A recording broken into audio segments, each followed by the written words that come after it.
पाठामध्ये काय शिकणार आहेत? मग आपला घटक आहे शब्दखेळ. काय आहे? शब्दखेळ. मग मी आता तुम्हाला इथे शब्द लिहून दिले की नाही? मग आता हा शब्द कोणता आहे बरं? बालभारती. कोणता आहे? हा दुकानदार. काय आहे? आणि हे काय आहे? सकाळपासून. शाबास. म्हणजे आपल्याला शब्दखेळ खेळायचा आहे की नाही मित्र? मग मी आता शब्द आपल्याला इथं एका शब्दामध्ये दोन शब्द लपलेले. किती शब्द लपलेले? दोन शब्द लपलेले आहेत. ते दोन शब्द आपल्याला वेगवेगळे करायचे की नाही? हे दोन शब्द आपल्याला काय करायचे? वेगळे करायचे.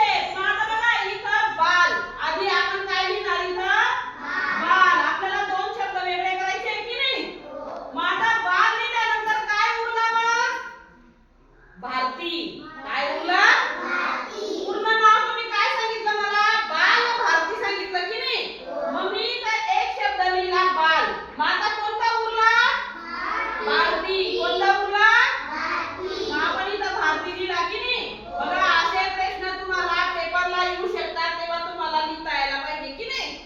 मग आता इथं आपल्याला काय दिलेलं आहे? दुसरा दुकानदार. काय दिलेलं आहे? दुकानदार. मग मी इथं आता दुकान लिहिला. काय लिहिला? दुकान लिहिला. मग काय उरला शेवटी? मी इथं दुकान लिहिला. मग शेवटी काय उरला? दार. काय उरला?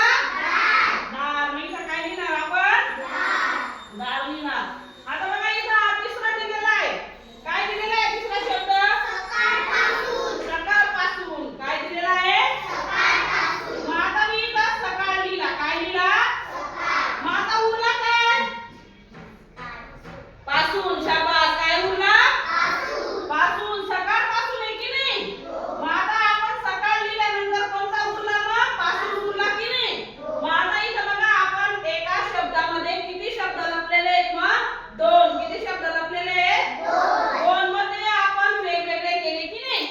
मग आता जसं इथं बाल भारती तसं इथं बाल आणि भारती लिहिला. इथं जसं दुकानदार आहे तसं इथं दुकान आणि दार लिहिला. जसं इथं सकाळपासून आहे तसं इथं आपण सकाळ आणि पासून वेगळा केला. म्हणजे एका शब्दामध्ये दोन शब्द लपलेले होते ते आपण वेगळे केले. समजलं का मग?